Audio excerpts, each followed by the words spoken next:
Hello students, मेरा नाम ब्रजेश कुमार है और आपका हमारे यूट्यूब चैनल में स्वागत है।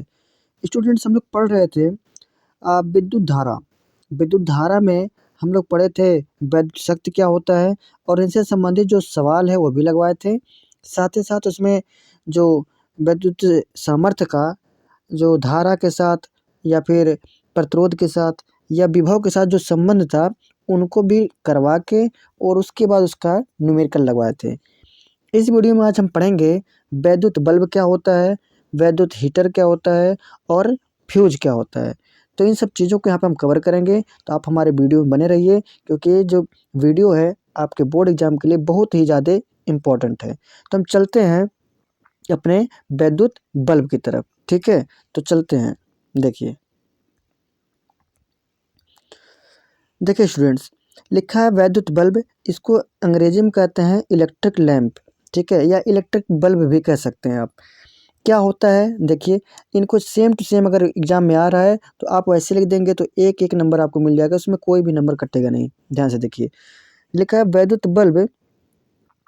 वैद्युत वैद्युत बल्ब वैद्युत धारा के ऊष्मीय प्रभाव पर आधारित है। किस पर आधारित है? विद्युत धारा के ऊष्मीय प्रभाव पर आधारित है। देखिए इसमें क्या है, जब इसके तंतु में वैद्युत धारा प्रवाहित करते हैं तो वह गर्म हो जाती है। जब इसके तंतु में वैद्युत धारा प्रवाहित करते हैं तो क्या हो जाता है, वह तंतु गर्म हो जाती है। इस प्रक्रिया में तंतु का जो तापमान है 1500 डिग्री सेल्सियस से लेकर 2500 डिग्री सेल्सियस तक बढ़ जाता है। यानी इसका टेम्परेचर लगभग 1500 से लेकर 2500 डिग्री सेल्सियस तक बढ़ जाता है। तब वह क्या करता है, तब वह प्रकाश देने लगता है। जब इतना टेम्परेचर बढ़ेगा तो वह प्रकाश देने लगता है। फिर क्या होता है, पूरा रोशनी हो जाता है कमरे में। आगे देखिए, ये है अपना वैद्युत बल्ब। क्या है? वैद्युत बल्ब, ठीक है।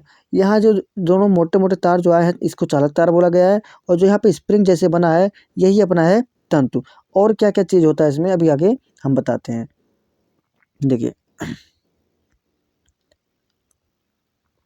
रचना कैसे हम इसको बनाएं, रचना में क्या क्या चीज़ें हैं वो देखिए। लिखा है रचना में, यह एक कांच का खोखला गोला होता है। क्या होता है? कांच का खोखला गोला होता है जिसके अंदर से वायु निकाल कर निर्वात उत्पन्न कर दिया जाता है। इसके अंदर कोई भी वायु नहीं रहता है, निकाल कर इसका क्या कर देते हैं, निर्वात उत्पन्न कर देते हैं।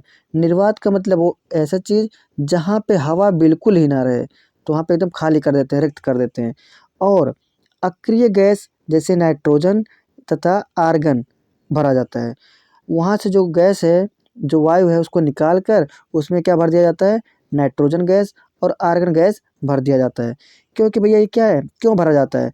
क्योंकि नाइट्रोजन और आर्गन क्या होते हैं, ये क्रिया नहीं करते हैं, अक्रिय गैस हैं, इसीलिए। बल्ब के ऊपरी भाग पर पीतल की एक टोपी लगा होता है। बल्ब का जो ऊपरी भाग है देखिए यहाँ पे, देखिए ये जो बल्ब का ऊपरी भाग है यहाँ पे, ठीक है, ये एक पीतल की वो लगा है, टोपी लगा है। क्यों लगा है अभी देखिए,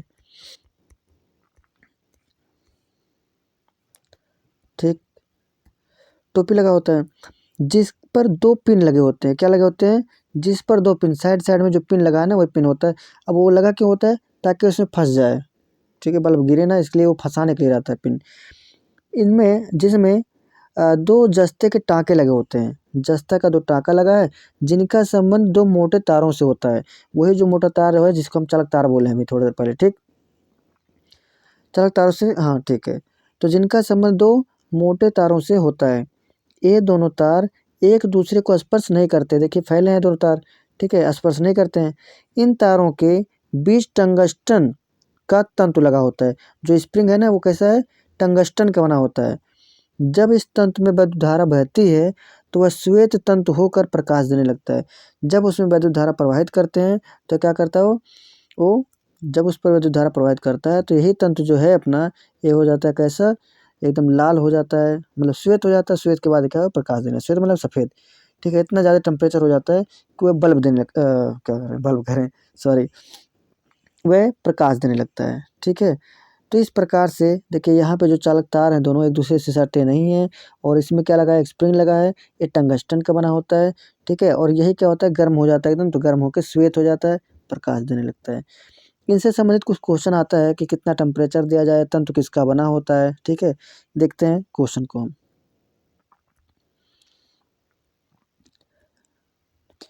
देखिए यहाँ पे क्वेश्चन पूछे गए हैं, लिखा है तंतु टंगस्टन का क्यों बना होता है, मतलब टंगस्टन का ही तंतु क्यों बना है, किसी अन्य चीज़ का क्यों नहीं।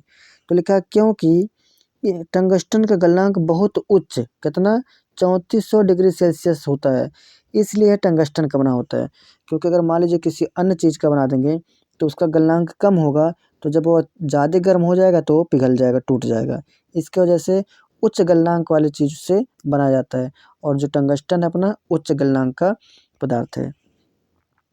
यहाँ लिखा है बल्ब में निष्क्रिय गैस क्यों भरा जाता है। अभी बताए हैं कि निष्क्रिय गैस क्यों भरा जाता है, ताकि उसका क्या ना हो जाए, मतलब वो क्रिया ना कर सके किसी से, और क्रिया अगर नहीं करेगा तो बचा रहेगा, और क्रिया कर लेगा तो खराब हो जाएगा। जैसे लिखा है बल्ब में निष्क्रिय गैस इसलिए भरा जाता है जिससे तंतु का ऑक्सीकरण ना हो, अर्थात गैस गर्म होकर वायु की ऑक्सीजन से संयोग करके जल ना जाए, जिससे बल्ब की दक्षता बढ़ जाती है।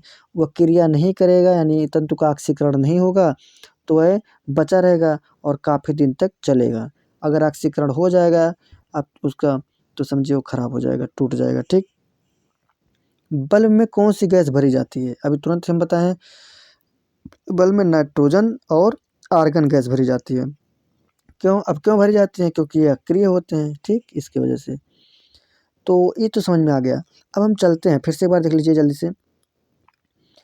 वैद्युत बल्ब वैद्युत धारा के ऊष्मीय प्रभाव पर आधारित है। जब इसके तंतु में वैद्युत धारा प्रवाहित करते हैं तो तार गर्म हो जाता है, और इस प्रक्रिया में तंतु का टेम्परेचर 1500 से 2500 डिग्री सेल्सियस तक बढ़ जाता है। तब क्या करता है, प्रकाश देने लगता है। ठीक है, रचना में लिखा है कांच का एक खोखला गोला होता है, कांच का खोखला गोला है जिसके अंदर से वायु निकाल कर निर्वात उत्पन्न करते हैं। अक्रिय गैस नाइट्रोजन आर्गन गैस भर दिया जाता है, और बल्ब के ऊपरी भाग एक पीतल की एक टोपी लगा होता है जिस पर 2 पिन लगे होते हैं। क्या लगे होते हैं, 2 पिन। इसमें 2 जस्ते के टाँके लगे होते हैं जिनका संबंध मोटे तार से होता है। देखिए जो 2 मोटे तार हैं, ठीक है, और इन तारों के बीच टंगस्टन का तंतु लगा रहता है। जब इस तंतु में विद्युत धारा बहती है तो यह श्वेत तंतु होकर प्रकाश देने लगता है, ऐसे। ठीक, अब हम चलते हैं एक यहाँ पे एक टॉपिक छूट गया था, इनको हम कवर कर दें। कह रहा है किलोवाट तथा जूल में संबंध क्या है, किलोवाट और जूल में संबंध। देखिए भाई, यहाँ लिखा है 1 किलोवाट घंटा और जूल में संबंध। तो 1 किलोवाट घंटा, 1 किलो को अगर हम बदलें तो वाट में, तो लिख सकते हैं 1000 वाट। गुणे है, फिर लिखा है 1 घंटा, 1 घंटा ऐसे लिख दिए।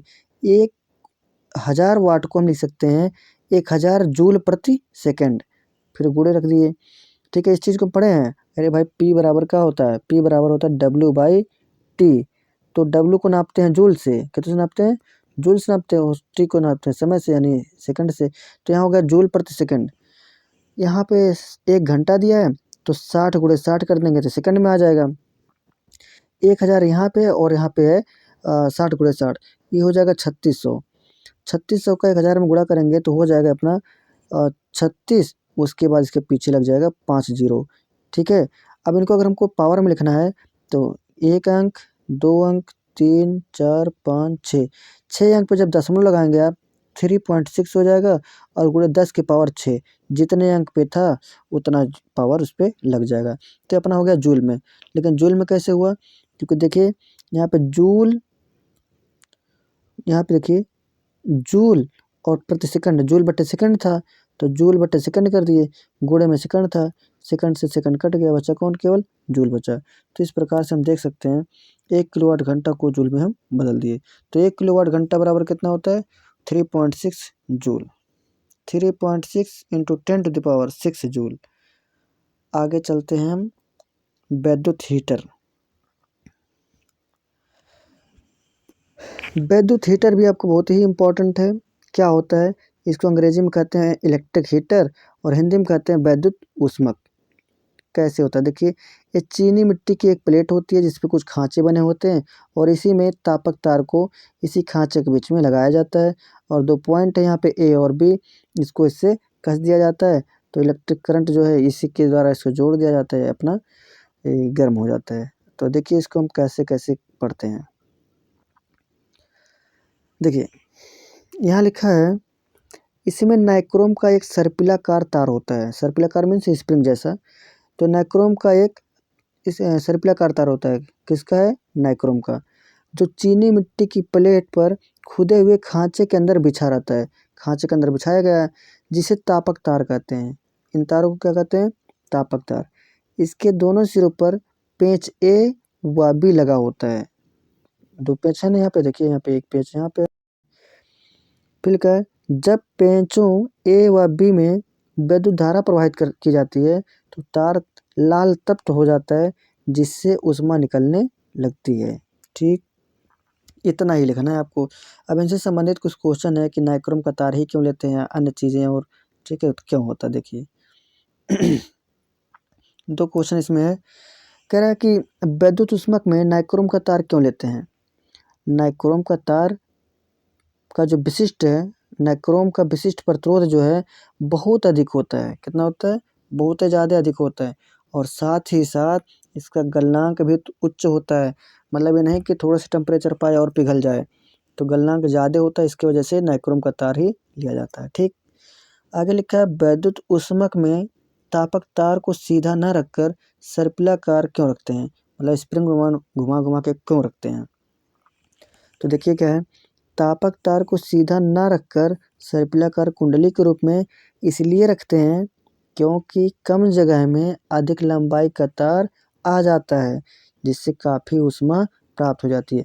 अगर एक लाइन में ऐसे करके हम उसको फैला देते हैं एक सीधी लाइन में, तो देखिए थोड़ा सा गर्म यहाँ होता है, इस क्षेत्र में थोड़ा सा गर्म ऐसे ऐसे करके कम टेम्परेचर मिल पाता। और ऐसे पास में ऐसे डबल डबल ढेर सारे ऐसे तार जो हैं पास पास हो जाते हैं। और पास पास हो जाएंगे तो यहाँ पे टेम्परेचर ज़्यादा हाई हो जाएगा, जिससे ऊष्मा बढ़िया से मिलेगा। ठीक, तो ये आपको समझ में आ गया होगा कि विद्युत हीटर क्या है। ठीक, अब हम चलते हैं पढ़ने विद्युत फ्यूज, यानी जो इलेक्ट्रिक फ्यूज का प्रयोग करते हैं, क्यों करते हैं उसके बारे में। तो देखिए यहाँ लिखा है फ्यूज तार। फ्यूज तार क्या होता है देखिए ये बहुत ही इम्पोर्टेंट चीज़ है, हर घर में लगाना ज़रूरी है, नहीं तो जानते हैं कभी समस्याएं हो सकती है। जब कभी घरों में आवश्यकता से अधिक विद्युत धारा प्रवाहित हो जाती है, जितना विद्युत धारा चाहिए उससे अधिक प्रवाहित हो जाती है, तो फ्यूज तार गल जाता है। फ्यूज तार गल जाता है तो इसमें क्या हुआ भाई, गल जाता है तो विद्युत धारा प्रवाहित नहीं हो पाती है। लिखा है देखो, जिससे घर की सप्लाई बंद हो जाती है, वो कंट्रोल कर देता है, वो बंद हो जाता है तो विद्युत धारा प्रवाहित नहीं हो पाती, सप्लाई नहीं हो पाती पूरे घर में। अतः फ्यूज तार हमारे घर की सुरक्षा करता है। मान लीजिए कहीं पे शॉर्टिंग है और अगर फ्यूज तार गल जा रहा है तो वहाँ से करंट अन्य जगह पे पास नहीं हो पाएगा। जब नहीं पास हो पाएगा तो समझिए कोई भी चीज़ जलने का या किसी को इलेक्ट्रिक शॉर्ट लगने का चांसेस कम हो जाएगा। ठीक है, क्योंकि तार गल जाएगा, सप्लाई होगा नहीं तो उन सब चीज़ों से बच जाएंगे, जिससे हमारे घर में लगे यंत्र जलने से बच जाते हैं। तो जलने से बच जाते हैं और इलेक्ट्रिक शॉर्ट से भी बच जाते हैं। फ्यूज तार को परिपथ में किस क्रम में जोड़ा जाता है। तो फ्यूज तार को परिपथ में श्रेणी क्रम में जोड़ा जाता है। हाँ, और फ्यूज तार तांबा, टिन, शीशा व मिश्र धातु का बना होता है। किस किस चीज़ का? जो फ्यूज तार है अपना, ये तांबे का, टिन का, शीशे का मिश्र धातु होता है। ठीक है, और श्रेणी क्रम में जोड़ा जाता है, इस बात को ध्यान रखिए, ऑप्शन में पूछ सकता है। आगे देखिए, ये है अपना फ्यूज तार। ये देखिए फ्यूज है, ये वाला चीज़ है, क्या होता है, गल जाता है। मान लीजिए जैसे इलेक्ट्रिक प्रवाहित हो रही है, धारा प्रवाहित हो रही है, यहाँ पे बल्ब लगा है। अगर ये चीज़ें जो है फ्यूज तार, मान लीजिए कहीं पे शॉर्टिंग हो गया, ठीक है, कहीं शॉर्ट हो गया, तो ये फ्यूज जो है तुरंत क्या होता है, गल जाता है। जो गल जाएगा तो यहाँ से लेकर प्रवाहित धारा यहाँ तक नहीं आ पाएगी, जिससे बल्ब अपना बचा रह जाएगा। और अगर मान लीजिए अगर वह नहीं गला तो विद्युत धारा प्रवाहित हो गई इधर, और इधर जो बल्ब लगे हैं फ्यूज भी हो जाएगा, या कोई अगर इसी के संपर्क में है तो उसको लाइन भी मार सकता है। ठीक है, तो इस प्रकार से हम अ, क्या नाम है, विद्युत फ्यूज पढ़ लिए, विद्युत हीटर पढ़ लिए और विद्युत बल्ब पढ़ लिए। ठीक है, ये सब चीज़ें आपके बोर्ड एग्जाम के लिए बहुत ज़्यादा इम्पोर्टेंट है, तैयारी करिए और इसको सेम टू सेम ऐसे आप लिख देंगे, आपका पूरा नंबर मिलेगा। ठीक, अब हमारा ये जो विद्युत धारा चैप्टर है पूरा कंप्लीट हो गया। इनके कुछ न्यूमेरिकल लगवा देंगे। इसके बाद हम लोग पढ़ेंगे विद्युत धारा का चुंबकीय प्रभाव। यदि वीडियो अच्छा लगा तो हमारे इस चैनल को लाइक करिए, सब्सक्राइब करिए और सभी बोर्ड एग्जाम देने वाले अपने मित्रों के पास शेयर करिए, ठीक है, ताकि उनका भी नंबर अच्छा आए। मिलते हैं अगले वीडियो में, तब तक के लिए हंसते रहिए, मुस्कुराते रहिए, पढ़ते रहिए। मिलते हैं। जय हिंद।